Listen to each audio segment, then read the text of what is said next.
Hello, welcome to the Fans Huddle podcast. I'm Mark. I'm with Derek and Chris. Boys, Hey, another big weekend. Looking forward to chatting about it. Derek, happy anniversary. Shout out to thank you you. and your lovely wife, Trelly. What's planned for tonight? We're having a little dinner date Beautiful. and just spend some time together. Awesome. And Chris, how was your Christian rock band last night? Did you enjoy it? It was Did you feel amazing. Jesus? We were back. That's right. You know, as it was very spiritual. We went on a journey with Scott Stapp last night. He took us on a journey. He talked more than he sang, but it was good. Now we're battening down the hatches. It's Thursday, and we got a hurricane coming our way. We're in the Georgia, Tennessee area here, and we're starting to get ready to get rocked tonight. So hopefully everybody's all right. Yeah, this could be the last episode of the podcast, depending on what happens. So fingers crossed we're all Let's okay. hope not. I mean, it might be right, half all the jokes episode aside. if our power internet goes out. That's true. We got to get through this one. All right. Let's start off with some college football. The big talking point is going to be Georgia, Alabama. But before we get to that, Derek, anything from the weekend that caught your eye? Yeah, there was a few games. Obviously, this is what I love about football. It's always unpredictable, right? But I don't know if you guys caught the Illinois and Nebraska game last Friday. Ended up being a really good game. Went into overtime, I believe. And Illinois pulled out a victory. That was a matchup that Mark had mentioned last week, so it turned out to be a really good game. And then let's move on to the USC Michigan game. Obviously, that was a big one. Michigan ended up pulling that one out. Good victory for Derek that cut out for a second. program. Yeah, I think he was talking about USC Michigan. That game was Yeah. kind of a snoozer at first. I don't know. I watched like the first couple quarters, and Michigan was just like pelting them. And then it came a game at the end. Derek, you back? I think so. Yeah. Sorry about that. Go. Yeah, some storms. These storms are starting to roll in here. My internet's not working as great, but yeah, it was just a good victory for the Michigan program. Good bounce back victory, especially after that tough week 1 loss against Texas. Yeah, I mean, they ran the ball into the ground. Like it was different game plan. I know there's been some question marks on their quarterback, but they picked it up. Both their running backs just dominated. They both had long runs, and I think it was a victory they needed. I didn't realize it was USC's first Big Ten game. Like I knew they just joined, but they hadn't played a conference game yet. So unlucky for them, but it was a great game and I enjoyed it. Yeah, yep. And then we had the Tennessee and Oklahoma game Saturday night, and that was a big SEC matchup, but Oklahoma just couldn't get anything going for the most part. Offense was really struggling. I was pretty impressed by their defense early on. I mean, Oklahoma's defense really kept them into the ball game until really the third quarter. Tennessee kind of started pulling away, but yeah. And I think what was it? Was Kansas State? They've had a pretty good season, but they got rocked by BYU late Saturday night. So that was a big victory for BYU too. Yeah, smoked them. Yeah. Yeah.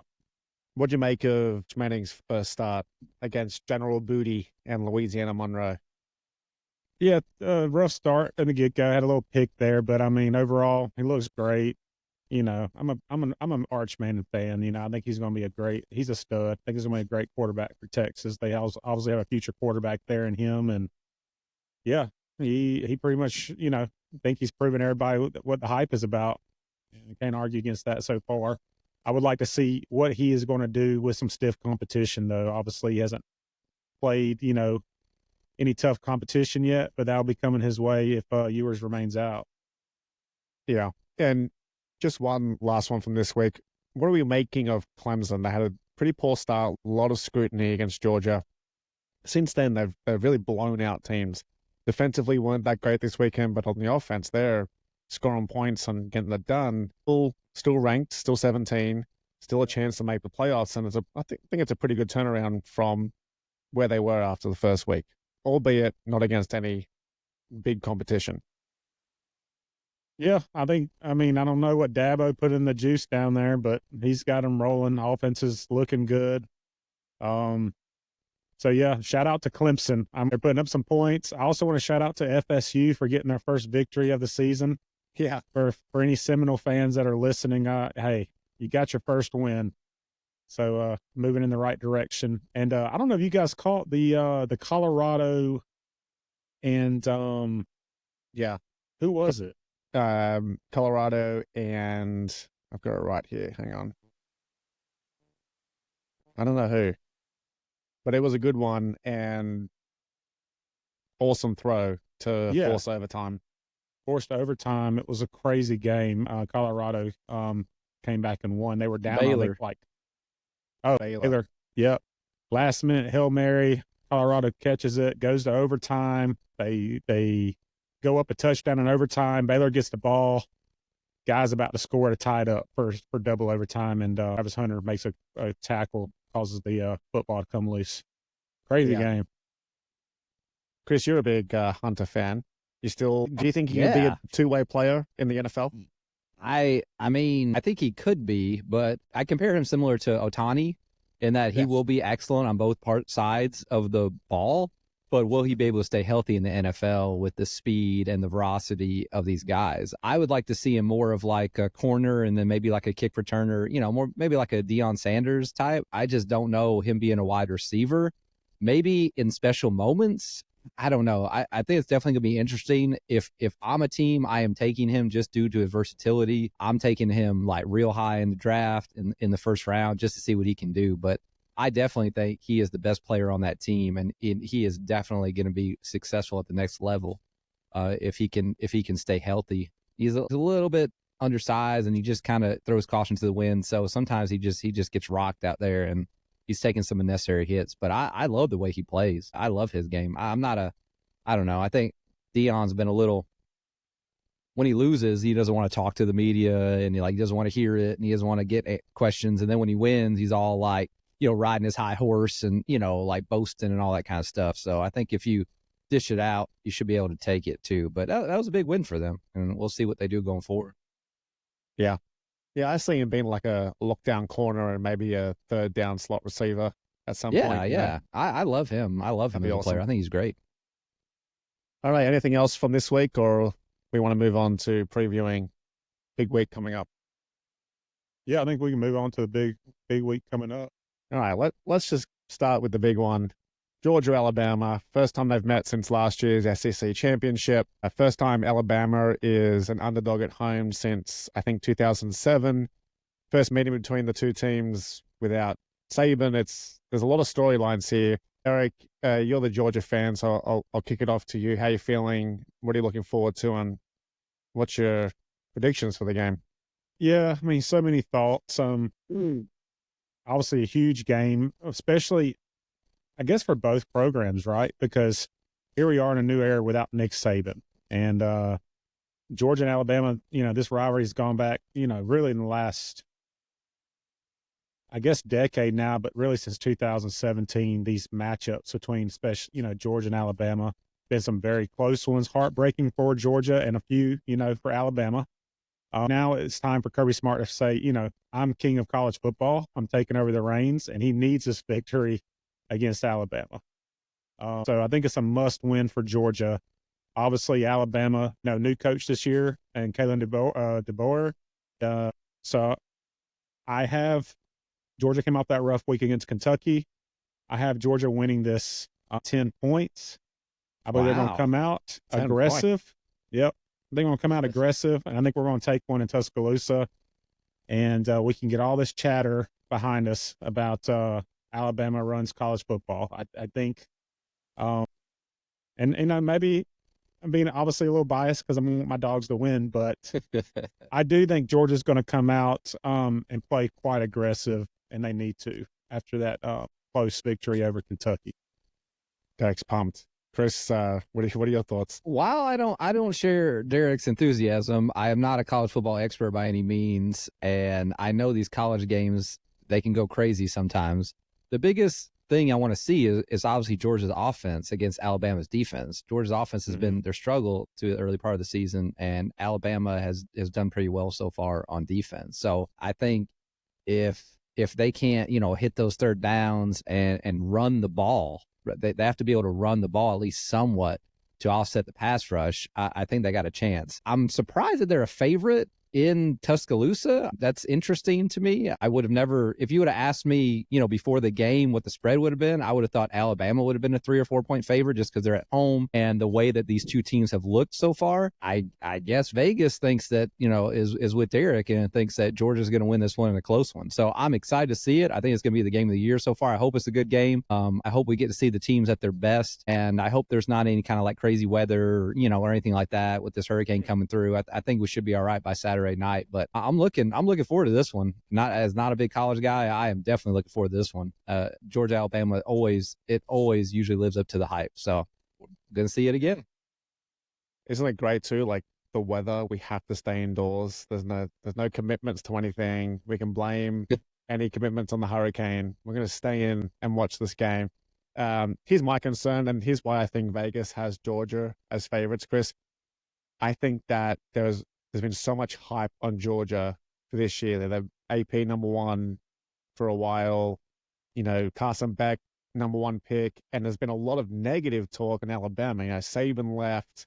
Had a lot of decommits because of that. So I think like there's a bit of an influence there that pushes towards Georgia. And I think they can win, but I think it's a tough game to go to Alabama. I think it's going to be really close. It's going to come down to a kick or two, but Derek seems confident, and I hope it's a good game either or. But I'm really looking forward to it, and I don't think this definitely has big implications on the SEC and the playoff seedings because with Texas there, it's really one loss at best to make the SEC championship game. So there's a lot on the line for this game. Yeah, and there's ever a game that Georgia really needs to get off. We've talked about this, a hot start. This would be the game. And, Alabama did lose some depth to the transfer portal in that secondary. So, if there's a game for Carson Beck to step up, this is going to be it. So I look forward to it. Yeah, that's a good point. Yeah, it's going to be a big one. 7:30 Saturday. Looking forward to it. And we'll be here next week to discuss all the outcomes from it and everything that went on. Another big game. There's a lot this week. It's awesome. What have we got here? Louisville and Notre Dame. We've spoken about Notre Dame a lot. They're in must-win territory. This is an absolute must-win. They lose this, they can kiss their playoff hopes goodbye. Been doing all right. They're 15 ranked at the moment, so this is a chance for them to go into Notre Dame and cement themselves as a potential playoff team. But, any thoughts on this game? I don't know. I really feel like it might be a toss-up. I mean, Notre Dame needs, like you said, needs this win, Mark. But Louisville, really, the last couple of years have really looked like a different program. They've gotten better and better underneath this coach they have, and I think Louisville's going to take this one. And I'm not saying by much, but I do like Louisville in this matchup. Yeah, I think it'll be a great one. Illinois, we just spoke about them beating Nebraska this week. Now they go away to Penn State. Chris, You've had some thoughts about Penn State, how they're a little bit overrated at some point.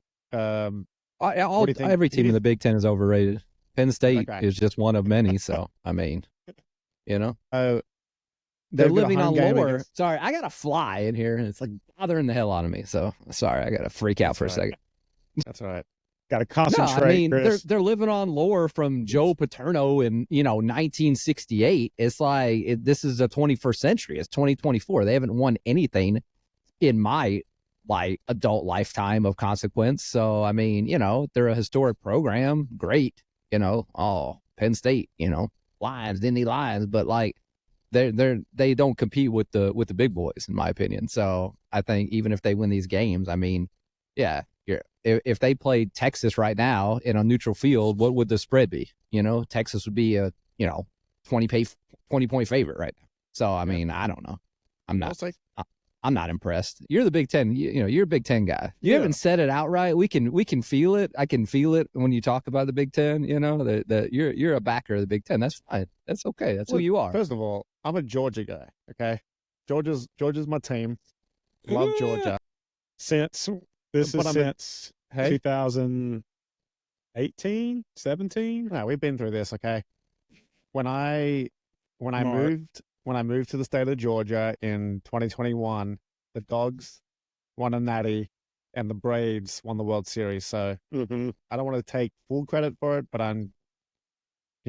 if you keep saying it, I guess it's kind of true. Well, if you're waiting But for you- Penn but you State if you're waiting for Penn State to win a title, I don't know what to tell you. You're gonna be an old man before you see that. I Well, ain't waiting for that. also Chris, Mark always says like I have a bunch of friends that are like Big Ten guys. I do have some Big Ten friends. That is true. Is that what it is? Okay, I've they're putting a got an little Ohio little honey State in his friend. ear. I think is what it is. Got to shout out Steve, my Michigan boy. He's given up on the season already. But I'm a Seattle guy through and through, and they've got a lot of Big Ten players on their team. We got the Huskies out there now. Mm-hmm. Jackson Smith and Jigba as an Ohio State wide receiver. So we got a few there that I like. We got Michigan.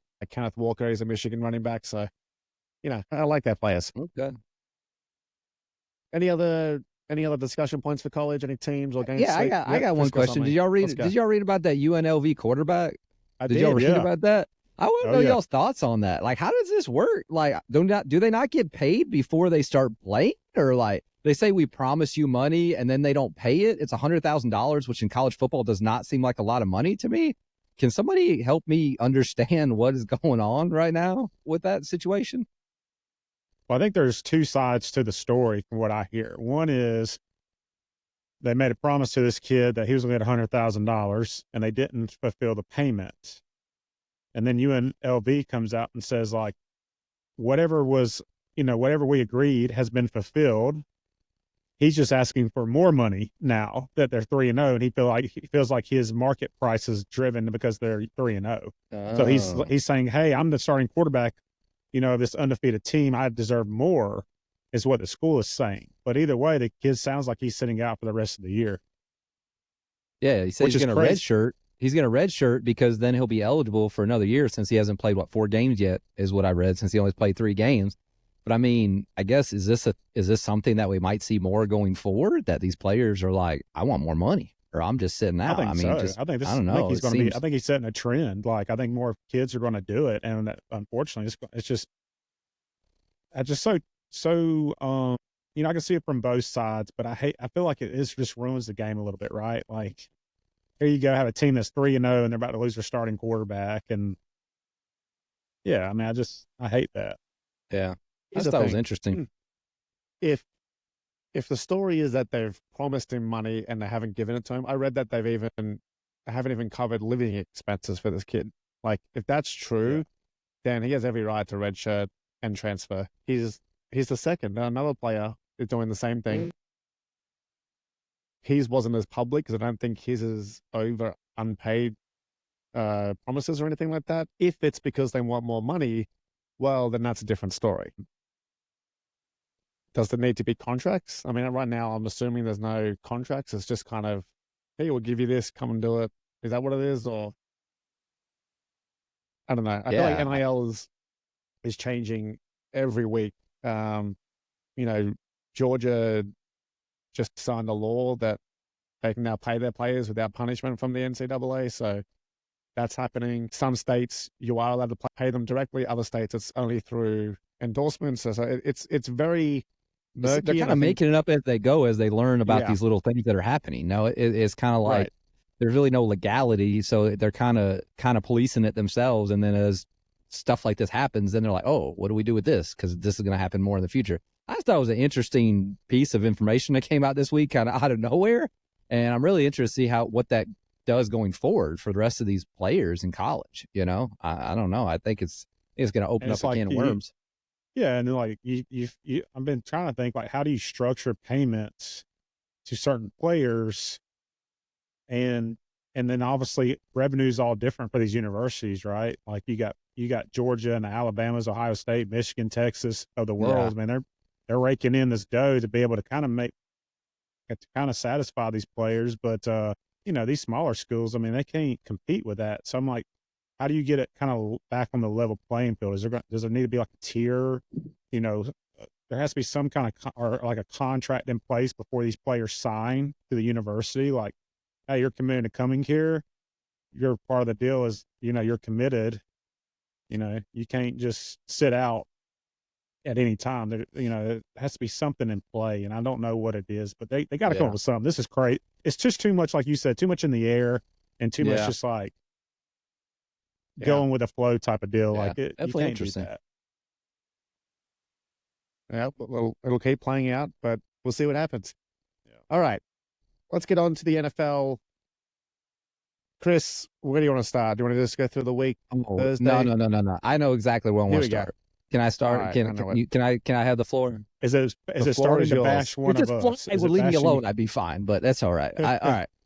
Oh, I've been married for what? I've been married for like 18 years. Okay. I love my wife, love my life, love my kids. But I'm going to tell you something. I fell in love Monday night. Okay.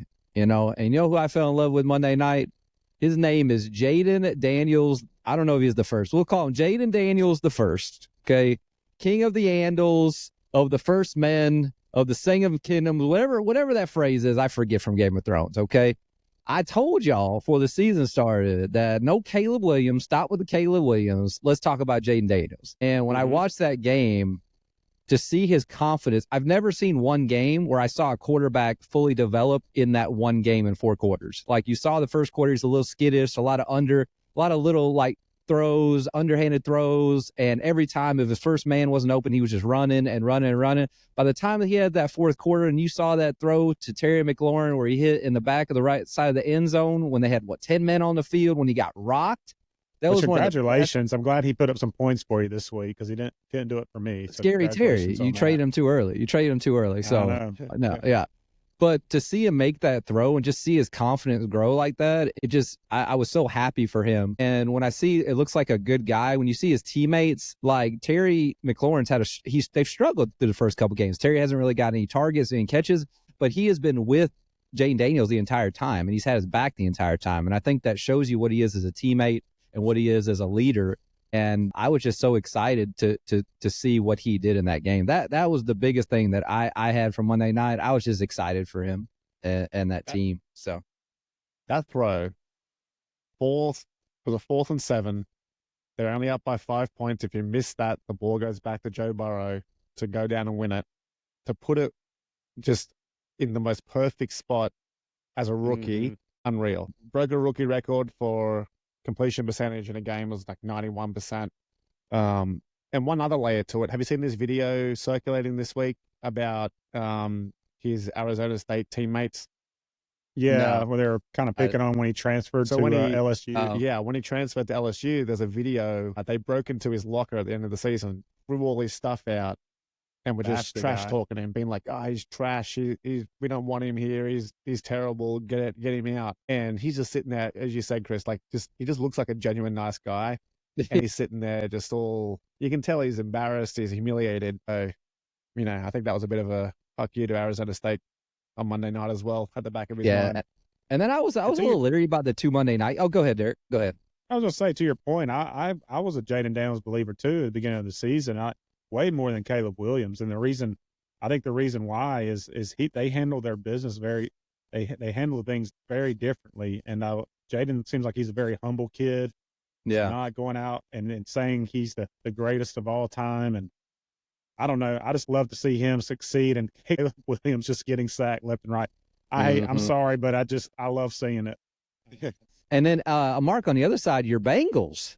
What is up with the Bengals defense right now? I thought Joe Burrow actually looked good, but like there were what was the stat of that game? There were no punts in that game, and there are no turnovers in that game. And it's like the first time in 70 years there's been a game with no punts and no turnovers. Cincinnati's supposed to have a good defense. I don't know what's going on over there. Trey Hendrickson got his first sack of the season, so he's been slow, and he's then the main guy. I don't know. Now Joe Burrow got called to the principal's office. Y'all see that? He had to go have a little sit down with Daddy. Yeah. Make sure see if they can get this thing going. Right tackle's out for the year now. So now Joe Burrow, you got to worry about him now. So I don't know. T. Higgins looks totally checked out to me. So, Jamar Chase was getting double teamed every single play. The only time he didn't get double teamed is when he scored a touchdown. But T was to single coverage the whole game, and he just couldn't do anything with it. That other guy, who's that third guy? The third guy is outplaying T. Higgins right now. I can't pronounce his name. Is Glos? Iskavak, or whatever his name is. Yeah. So I don't know. Bad vibes in Cincinnati. Chase had 6 receptions, 118, 2 tutties. So he had a good game, even when double teamed. Yeah, can you ask like more from him? I mean, obviously, he played he's great. doing his. Yeah. They could be missing Mixon more than they thought if they haven't got a good run game to set up the pass. Yeah, I think Higgins is on the trade block if they lose another game or two. They'll write the season off, try and get something for him. But this is, I mean, it's a tough division. You can't be dropping games like that. It was tough. Yeah, I don't know. I don't know what to think. Yeah. I always want to believe in them, and I think they're starting to get to a point now, the Bengals, where they were riding that Super Bowl appearance, 4 or 5 years ago. Yeah. And that's starting to wear off a little bit, starting to get a bit of scrutiny. And then on the other side of it, I was a little leery about the 2 Monday night games, but since one was trash, it actually let me watch a good one. So, but the Bills and the Jags, good Lord, have mercy on my soul. So I'll start with the good. Josh Allen, he's the MVP in the league so far this year. It's not even close. I don't know. People are saying Sam Darnold. It is Josh Allen. I don't know why people are thinking it's Sam Darnold. It's Josh Allen. I mean, they just totally trounced Jacksonville. They had no answers for him and his offense. He's spreading the ball around. They got the best running game, one of the best running games of football right now. And the Bills they usually get off to good starts early in the season, so it's hard to put too much into this. But the Bills, they were talking about losing all these players this year between their defensive guys and then Diggs, but they now in that division, they look like the clear front runner and can compete in the AFC. We'll see going forward. Yeah, I mean, I think they're clearly the best team in the NFL right now. And on the other side, Trevor Lawrence. I mean, come on, man. If I ask you right their now, offense looked in preseason and in off-season camps, like how good they were just firing on all cylinders. And yeah, when you just got paid $55 million and Doug Peterson is talking about no player being benched is off the table, including the quarterback, I mean, that's a big statement, and you're talking about Trevor Lawrence. He's in year 4. If I would have asked you, who's had a better career so far, Deshaun Watson or Trevor Lawrence? It's Deshaun Watson. If I ask you who's had a better career so far, Baker Mayfield or Trevor Lawrence, it's Baker Mayfield.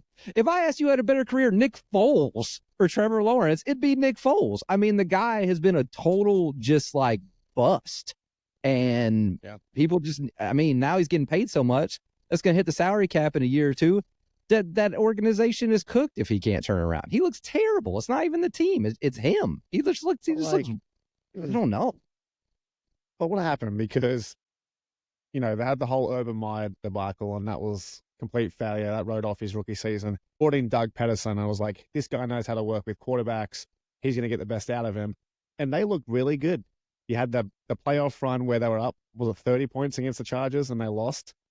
And then last year when they were a shoo-in to win the South, and they lost their last 5 or 6 games. And since then, it's carried on into this season. I think Patterson's going to struggle to see the year out. And I've been saying this for the last couple of weeks. Trevor Lawrence, we've been waiting for him to turn into this quarterback he's supposed to be. He might just not be the guy we all thought he was.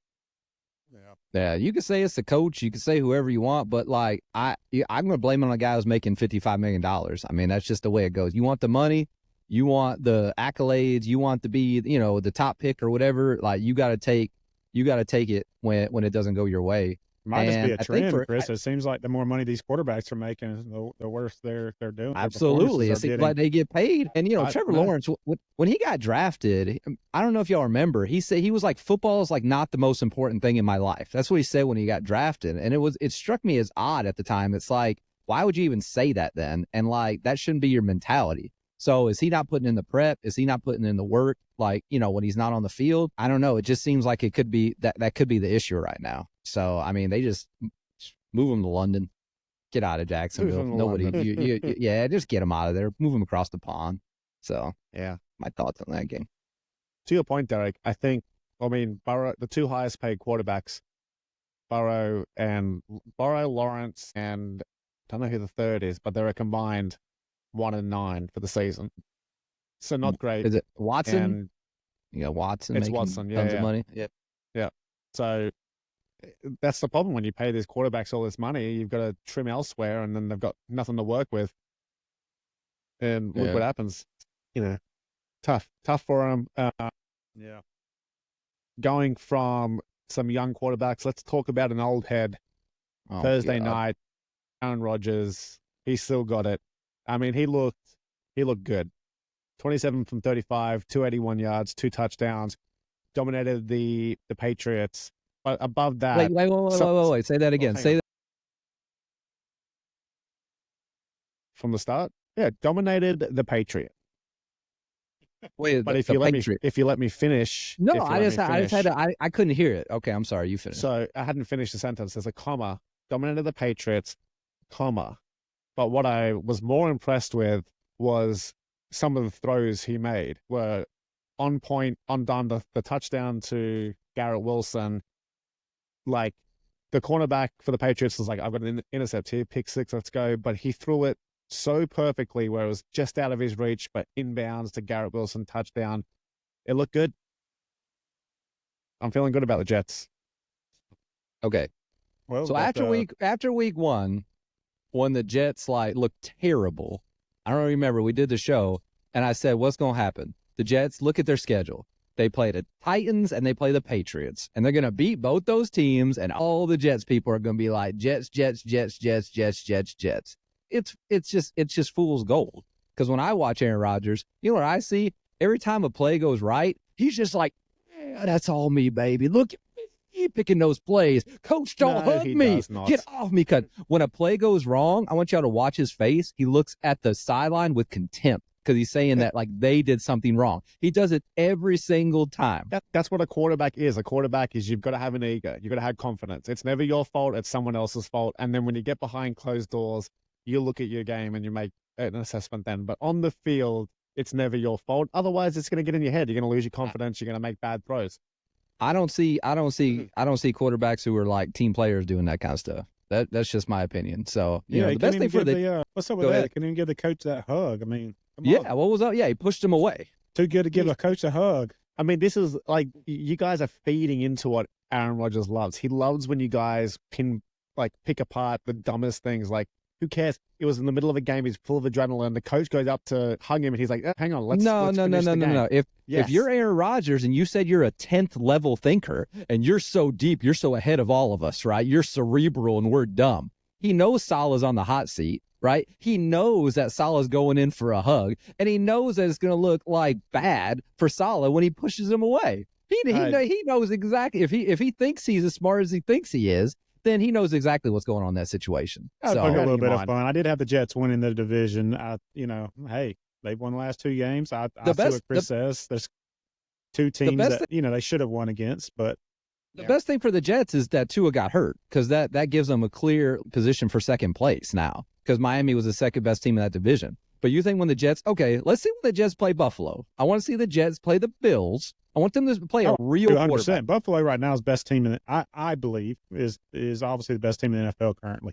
I've seen them play. I mean, I don't see them beating Buffalo. I'm not saying that, but they have 2 wins. They're 2-1. They may keep the positive vibes going. If y'all's bar is 9 wins, maybe 10 in a wild card, okay, all right. I'm not going to argue with that. But what everybody's saying is Super Bowl, when you got blown off the field by the 49ers who have not looked good this year, and then you beat Will Levis and Jacoby Brissett, and now you get to play, Bo Nix in his 4th ever start. Like, I'm not going to be waving my pom-poms for that. So I need to see him huh? But yeah, like I said, I had them winning the division, Mark, but after seeing Buffalo, I think I'm starting to regret that decision. Did I lose? Or are they still there?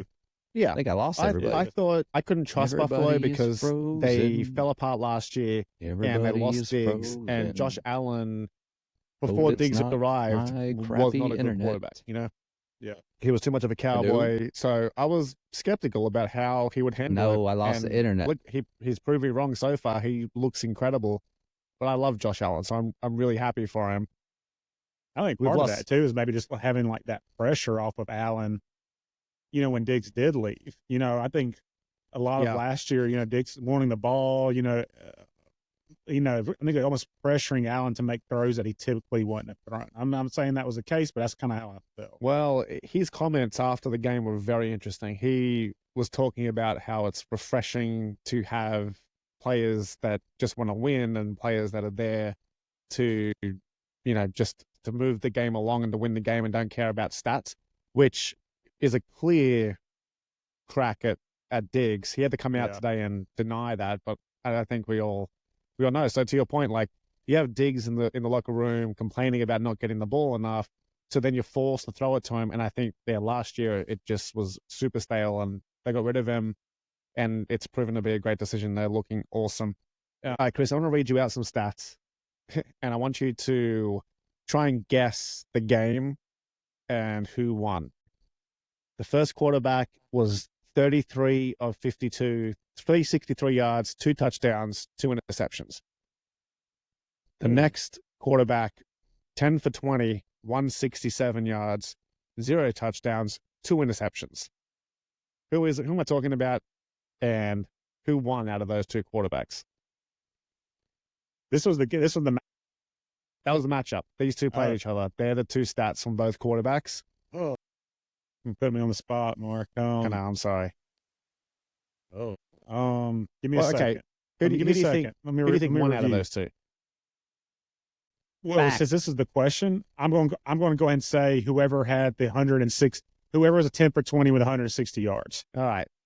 Chris is here, so Chris is back. Chris will probably know. Sorry. I'm going to repeat the question. No, you're all right. We know it's hurricane season. Aaron Rodgers was bamboozling me. He took out my internet. Sorry.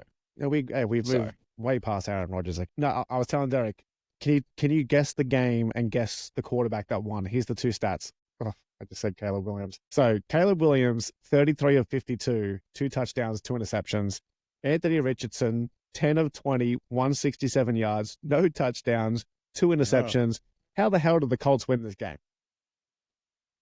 Because they ran the ball, and because Caleb Williams just finds too many ways to lose games instead of not trying to win the game. So like if he would just not make mistakes, the Bears would be either 2-1 or 3-0 right now if he would just stop turning the ball over. But he continuously acts like he's the number 1 pick and holds onto the ball too long. And Anthony Richardson, how many times do you say he threw the ball?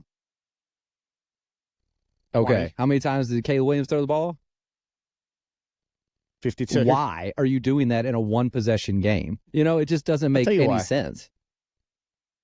I'll tell you why. And Derek, you can chime in on this because he's one of your boys. Andre Swift, 13 carries, 20 yards, 1.5 average. And I saw some tape.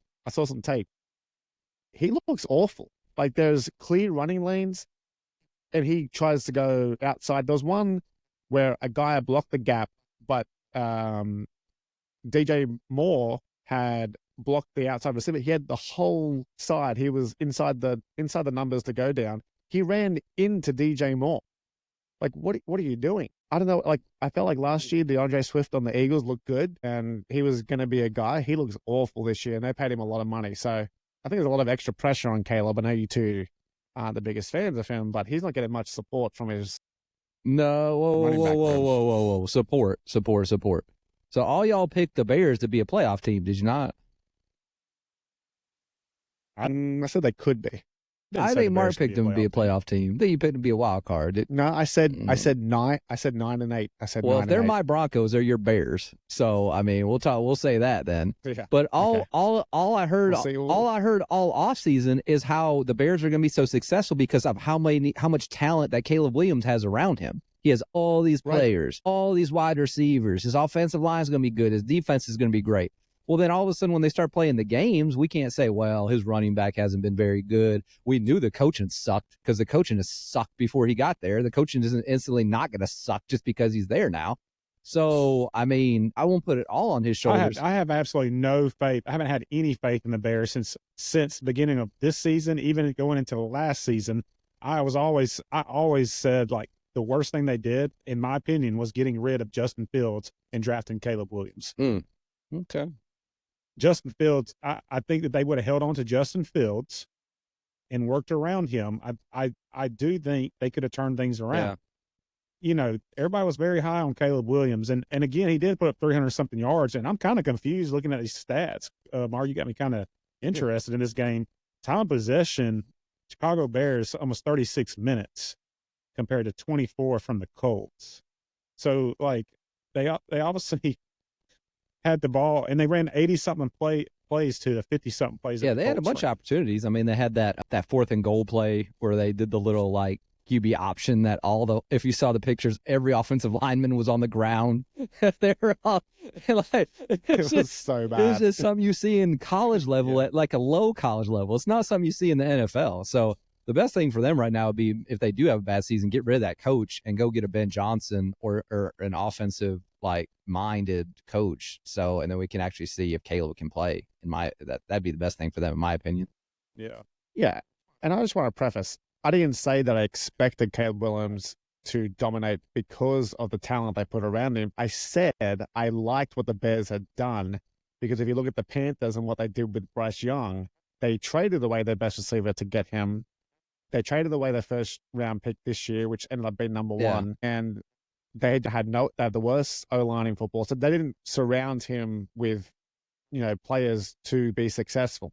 Chicago's at least done that. Now, DeAndre Swift is one of those players. He's on $15 million guaranteed, $24 million contract, $8 million a year, and he's averaging 1.5 yards a carry. Yeah, and that was the original topic. I'm sorry we got off a little bit there, but yes, DeAndre Swift has been very inefficient. I mean, not looking good, and that has not helped Caleb Williams in that offense, not having a run game for sure. Especially when you have a rookie quarterback, you need that run game working for you. And so hopefully they can if they get a run game going. And I mean, you telling Caleb Williams throwing 350, 300 yards a game, I mean, they should be getting a win there, but didn't happen. I mean, if you're a rookie quarterback, or if you're going against the rookie quarterback that has no run game, you rush him, you disguise your coverage. He's going to have no idea how to transition from college to the NFL that quickly. Like, I just don't think he's been set up for success so far. This player's going to step up, and I do think the coaching is a big part to blame here as well. So, all right. Let's talk about a team that we haven't spoken about much, even though we should. They're 3-0, and that is the Seattle Seahawks, one of the best defensive teams in the NFL right now. Out of all the 3-0 teams, they seem to be the one that people have said, oh, they've had an easy schedule. They've had this. They're 2 games ahead in their division right now because everyone else has lost twice. Their defense looks awesome on all over the ball, from secondary. They've got one of the best quarterback pressure rates with the lowest blitzing rate. So they're winning their assignments. I think the Seahawks could surprise some people this year. They got a big game this week on Monday against the Lions. Do we get to rebut, or do we just, I mean, I want you to have your moment. I want you to have your moment. I don't want to take it away from you or anything like that. Well, I'm an optimist. I'm just saying. Because no one's talking about it. Let me ask you something. Before Sunday, have you ever, because I've heard of him, I know who he is. Have you ever heard of Tim Boyle before Sunday? Yeah. You have heard of Tim Boyle. I saw him in a meme the other day. So where had you heard of Tim Boyle before? He came on to replace Skylar Thompson on Sunday. Yeah, that's it. Before Sunday. Like, okay. You had no idea who he was, right? So all right. So Seattle, they're 3-0.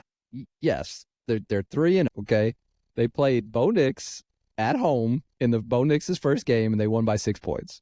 Okay, then they went into New England, and it took overtime to beat the Patriots that we know aren't good. And then yes, they trounced the Dolphins that didn't have not even their first string quarterback. After a part of the game, they didn't have their second string quarterback.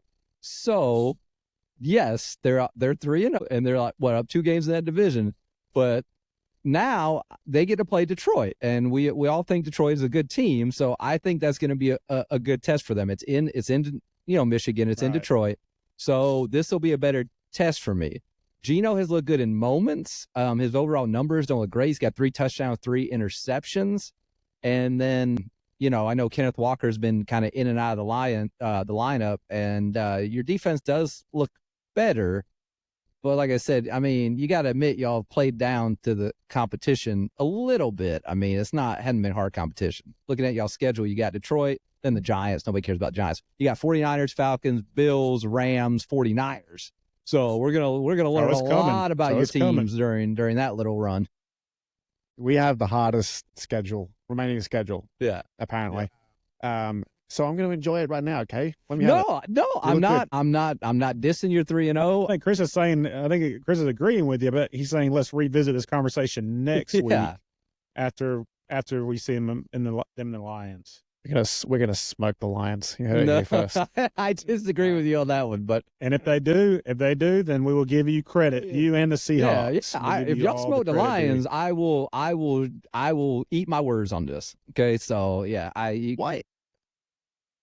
What? What is this 2 Monday night games? It's annoying me because I like Same here. having the national telecast so you can see this team. Yeah. But there's 2 again this week, so it's kind of not everyone's going to see us. I know who else doesn't like it. Troy Aikman doesn't like it. You could tell he was like, he's like, I am the guy here. I'm number one. Why do I got to share the spotlight with Dan Orlovsky? Get the hell out of here. Why the hell is he announcing games? All right. Packers, Titans. This fly is like driving me off the wall. Packers, Titans. Let's talk about some relevant games. I mean, obviously Packers, looked really good. Titans, I mean, good God. It's another quarterback that they've just invested in to be the future of this franchise. And I'm not going to give my Packers any flowers on this one. If you watch that game, 2 things, they won by 16. 2 things happened. Will Levis threw it to Jair Alexander. It was returned for a touchdown. Terrible, awful, no good, bad throw. He's done 3 weeks in a row in all 3 weeks. And when they got the ball at the beginning of the second half, they went for it on 4th down on their own 35-yard line, didn't get it, and the Packers scored a touchdown 3 plays later. So there's your 14 points. There's your ball game.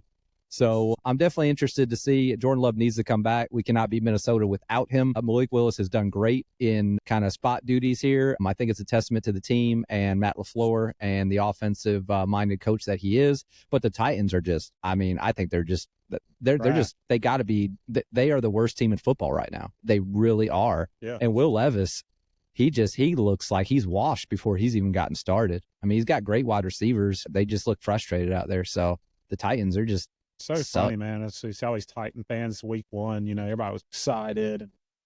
The city of Nashville is hurting right now. It's bad. Yeah, he seems to have a stupid play at least once a week, and good. They look bad. I don't know. If I was a Packers fan, I'd be so excited that you had 2 games of Malik Willis, and you went 2-0, and he looked good. Definitely excited. Open up the playbook. Yeah. No. Yeah. He threw it more this week than he did last week. But like I said, when you got Detroit and, Chicago and, apparently now a rising Minnesota in your division, it's one of the best divisions in football. So, and we haven't played any division games yet. So until we start winning some division games, you can't really put anything in front of them yet.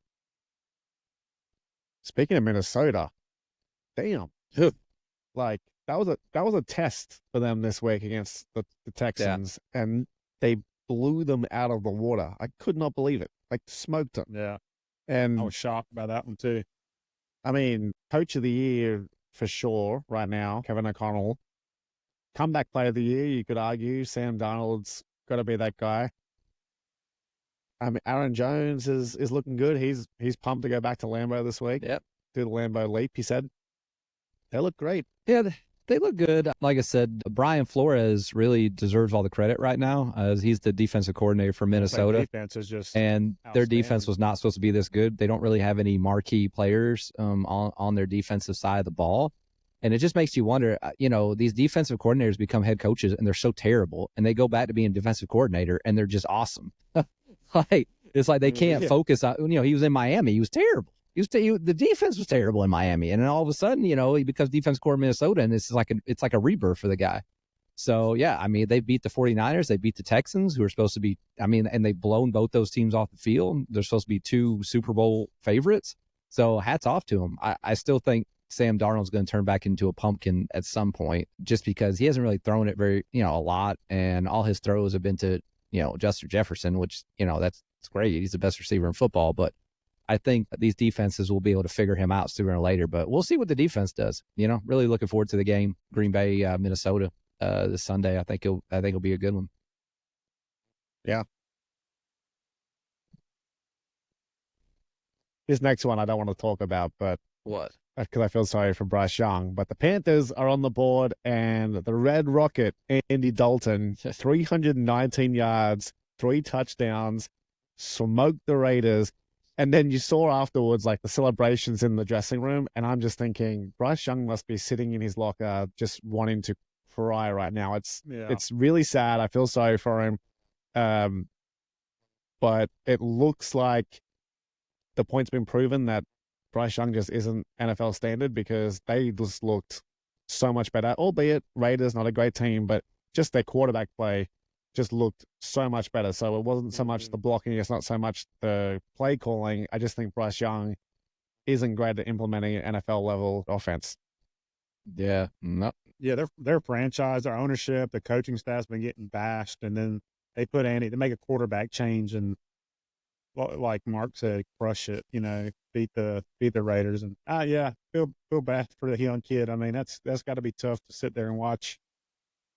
Yeah.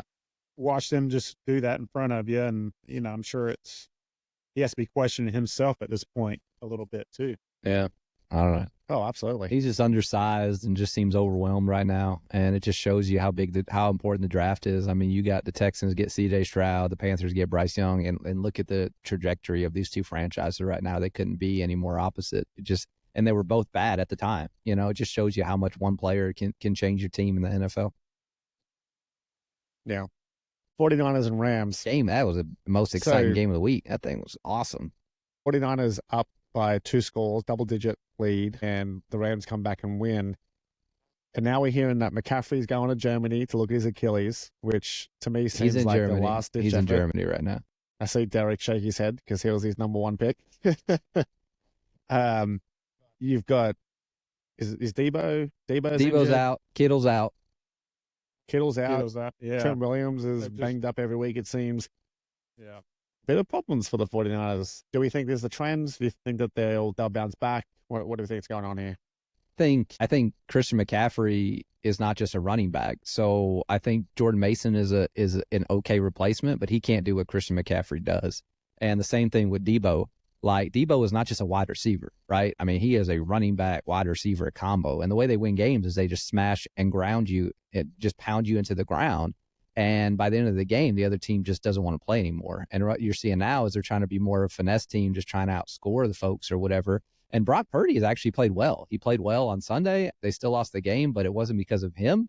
It's just because of the situation in football. And the injury bug has struck them again. And I definitely think they're in trouble going forward. I think Arizona looks a little frisky. Obviously, you talked about Seattle looking a little frisky. And then, the Rams just beat them, and they're all beat to hell too. So I don't know. San Francisco, they're not looking like a Super Bowl contender to me. They need McCaffrey. If McCaffrey can't come back, I don't think they can contend for a Super Bowl.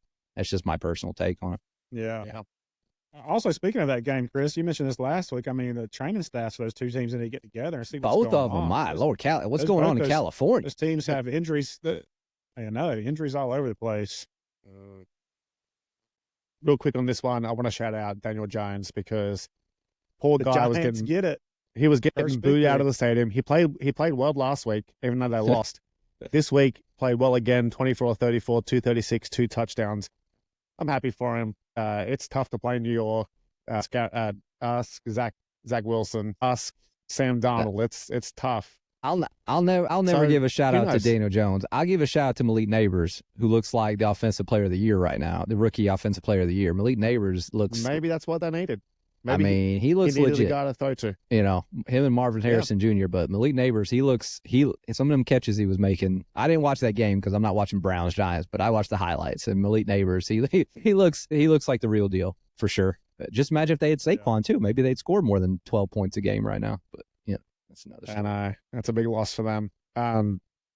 Ravens Cowboys, it was closer than what the game actually suggested. A 19-0 fourth quarter. But the Cowboys, that's 2 bad losses at home to start the season. You see Dak walking off, talking about don't write them off. Yeah, write us off now. Jump off the train. Yeah, write them off. Well, I hope you do. Jump off. And it's just like, dude, you're on $60 million a year, and you've put up 2 awful performances at home. He was barely over 50% as well this week. Shut up. Go and play football. Yeah. Crisis at the Cowboys. The defense. do not know what's going on with the defense. Micah Parsons is supposed to be one of the best defensive players in football, and he is. You can't see him when he's on the field. He hasn't made any impact this year, and they're getting run off the field in every single game that they're playing. So at home, away, wherever, it's just been ugly for them. And right now, they don't look like a playoff team. So it's about to get ugly in Dallas if they can't. They got the Giants tonight. They got to beat the Giants by a wide margin to get the criticism off their back a little bit. So CD, the body language with him and Dak was terrible. CD apologized this week and said he was sorry. He was going to be a better team player. I'm going to watch the game tonight because I'm really interested to see his body language and, see kind of how if things don't go right from the beginning, if they start pointing fingers and blaming each other. So definitely interesting. Yeah, like any like inside information on the CD and Dak conversation? I mean, I saw a little bit of that. They ever say like what they were discussing there? I mean, it's just kind of frustration. It's a egotistic wide receiver demanding the ball and not getting the ball, which I can get when you're frustrated. When you run a great route and you get open and you don't get the ball, that's frustrating. So I get it. Yeah, but it's not because Dak doesn't want to give him the ball. I mean, CD's had the biggest numbers as a wide receiver over the last couple of years, him and Justin Jefferson. So it's not because he gets more targets than anybody in the NFL. So yeah, when he's yelling on the sideline, give me the effing ball. I mean, what do you think Dak's doing? He's like, oh, I'm not going to throw it to the best player I have on my team. It's like I just don't get the mindset with some of these diva receivers. We were also discussing that earlier, Chris, when you kind of went out there about same thing like in Buffalo with Josh Allen. You had with Diggs and all that pressure having to get it to a certain receiver. Now he's just spreading the ball out, and offense looks we talked about it. On point in Buffalo. Addition by subtraction, like I mean, there's a lot of good receivers in the NFL. You don't need a $30 million receiver to be able to throw the ball in the NFL these days. You just don't do it. So I don't know. Yeah. Last game about this week, and then we'll touch on next week. Chiefs Falcons. So the Chiefs are 3-0, right? The first game of the season, they were a toe away from potentially losing that one. They had to get a couple of dodgy calls to get a last-second field goal against the Bengals. And then the Falcons, they had the no call on the pass interference on Kyle Pitts in the end zone, clear as day, end up losing. So they're 3-0, but they haven't looked great. I mean, Travis Kelce's been a non-factor. Bench him, Derek. Bench him. Oh Patrick Mahomes. I just really effed up my whole draft this year. I mean, I could not have drafted a worse team alive. I was just thinking, like, what are the odds of that? I mean, I could have done it even worse if I tried. Honestly. My thing for the Chiefs this year was like they've got some receivers now. They're going to be a lot better than last year. Patrick Mahomes has thrown 4 interceptions already. 3 of them are on him. One was a misread from the wide receiver. But his interception rate is like 4.9%. Last year it was 2.3%. So like he's not playing great at the moment. I think the Chiefs are looking good. I think the Falcons look good. I think there's still some excitement there. What do we take away from this game? 2 things. First, on the Chiefs, we talked about before the season started. When I picked the Chargers to win that division there, but y'all kind of smirked at me a little bit because you're Chiefs, and I said that they seem to be a lot of Hollywood right now, a lot of partying, a lot of, going to the concerts and a lot of Taylor Swift, this and that and the other. And they don't seem to be as focused on football. They talked about, that's what we want is back-to-back Super Bowls, but it seems like they haven't come out to play. They've gotten very fortunate to be 3-0. They could just as easily be 0-3 as they are 3-0 right now if a couple plays go against them. So I definitely think we're going to see that continue here in the future. Travis Kelce, like I said, either he's cooked or he's not in physical shape to play football right now. Something going on with him. And now they got this running back carousel where okay, is it going to be Kareem Hunt? He just got put on the roster. You got Carson Steele. Is he going to run the ball? You got Perrine. So now you got this all these different receivers. Xavier Worthy looked good week 1, and now it looks like him and Mahomes were not on the same page. On the other side, I thought it was kind of a moral victory for Atlanta. I know it was a tough loss and the way they lost the game, but I think keeping up with the Super Bowl chance is going to be a confidence builder for them. I really wish they would kick that field goal when they were down 5 instead of going for it on 4th down. I know it's all looking in hindsight, but when you're down 5, you kick field goal, go down by 2. When the Chiefs couldn't really move the ball that much, that definitely at the end of the game, instead of trying to get another touchdown, all they needed was a field goal. But I definitely think Atlanta looks a lot better the last 2 weeks than they did week 1 when we were all thinking it's going to be the same old Atlanta. I feel confident that Atlanta's going to right the ship and start winning some games here soon. Sure. Yeah, and Atlanta's, I mean, they've stayed strong in literally all their games so far. I mean, they obviously had got that win in Philly, but I mean, they had a chance to win that first week against Pittsburgh and to be honest with you, to take one here against Kansas City. So they just got to find a way to get over that hump. But I do like like Chris said, I think they are progressing. And Carson Steele kid, man, he's a hard runner. Yeah, he's a bit he looks like Pacheco. Yeah. I agree. I think the Falcons at 1 and 2 should be encouraged, but also like there were so many celebrities at the game on Sunday night. There was a vibe around Atlanta. Like it was Sunday Night Football. They haven't had one of those for a while. A lot of celebrities. Samuel L. Jackson was there. I know that Arthur Blank was getting inducted into the Ring of Honor, so there was a big occasion for him. But like there was a good vibe around there. I think they're going to come good for the season. I still think they're the best team in that division, and I think they'll win it. So yeah, looking good for them. All right, this week's game. Not too many great games. There are some I mean, like the Bengals and Panthers is like a must win for the Bengals, and there's a good storyline. But Bills and Ravens is the one we're looking forward to Sunday night. This is going to be awesome. I mean, I hope it is. Yeah. I definitely think Bills Ravens. You're going to see the Ravens, if they want to compete, they need to win this game. They're 1 and 2. They could easily be 0 and 3. They almost let Dallas get back in that game, and the Bills have looked awesome. So I think we're going to learn a lot about both teams. If you like running the football, you like watching teams run the football, you're going to like this game because you're going to see a lot of running from the running backs and the quarterbacks in this game. So I think it's definitely going to be a good one. And I think we'll learn a lot about both teams on that one.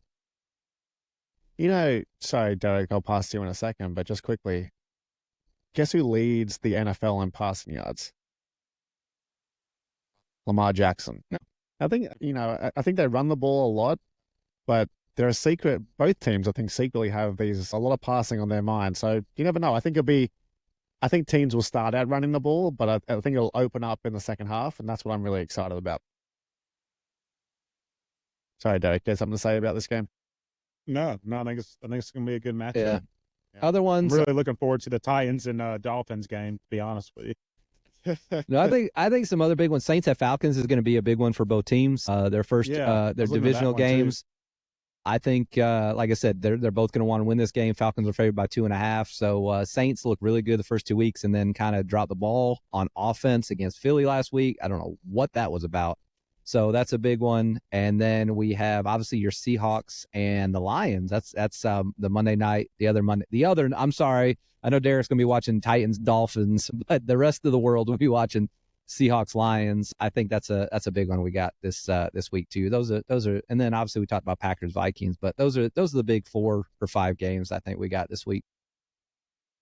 Yeah, some good division games for sure. Yeah, Bengals, Panthers. I know it's not great, but like it's almost must win for Bengals, and Andy Dalton gets a chance to kind of destroy his old team. So that like for a game that really means nothing in the grand scheme of things, it's kind of a bit of a storyline there that I'll look forward to. But Steelers. Hey, and then of course, you hear first, okay? Steelers upset watch. Okay, Anthony Richardson, the AR rocket arm, is gonna beat the Steelers at home this week. So just remember this. I mean, you'll still ride on. Does a man have to throw it 100 miles per hour every time he throws it? I mean, we understand you can throw the ball very hard. We all understand at this point. It's honestly, it's either a 70-yard bomb or an interception. He's got 3 touchdowns, 6 interceptions this season. So, yeah, his arm's incredible. I mean, it really is. And that's about it. His processes and his vision, a lot to be desired. All right, that's going to do it for this week. As we said, we got a big game, Georgia, Alabama on Saturday. We've got some big NFL games on Sunday. We'll be back next week to talk all about them. But from Mark, Derek, and Chris, this is the Fan Huddles podcast. And have a great week. We'll see you guys next week. Be safe. Peace out. All right. See ya. All right. Derek, you don't have to stay, I think, while my shit is uploading.